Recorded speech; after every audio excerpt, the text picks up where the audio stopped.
Mayor হিসাবে BNP নেতা ইশরাক হোসেনের শপথের দাবিতে নগর ভবনে আবারও বিক্ষোভ করছেন তার সমর্থকরা। এতে বন্ধ রয়েছে সেবা কার্যক্রম। সোমবার সকাল থেকে নগর ভবন প্রাঙ্গণে জড়ো হতে থাকেন তারা। দাবি আদায় না হওয়া পর্যন্ত আন্দোলন চালিয়ে যাওয়ার ঘোষণা দেন বিক্ষোভকারীরা। নগর ভবনের প্রধান ফটক বন্ধ করে মঞ্চ তৈরি করেন তারা। ইশরাককে মেয়র হিসাবে শপথ নেয়ার দাবি জানান তারা। গত মার্চে ইশরাক হোসেনকে ঢাকা দক্ষিণের মেয়র ঘোষণা করে রায় দেয় আদালত।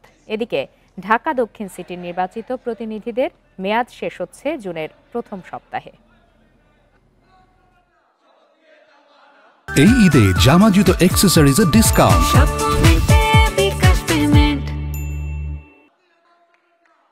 আমরা অনির্বাচিত কোনো প্রশাসকের আন্ডারে কাজ করার আগ্রহী না, কারণ অনির্বাচিত প্রশাসক আসলে আমরা 5টার পর অফিস বন্ধ হয়ে গেলে 6টার পর বাজে অনির্বাচিত কোনো প্রশাসক আমরা ফোন দিলে পাবো না। নগরবাসী সেবা চাচ্ছে, নগরবাসী এই সেবার জন্য জনাব ইশরাক হোসেনকে চয়েস করেছেন।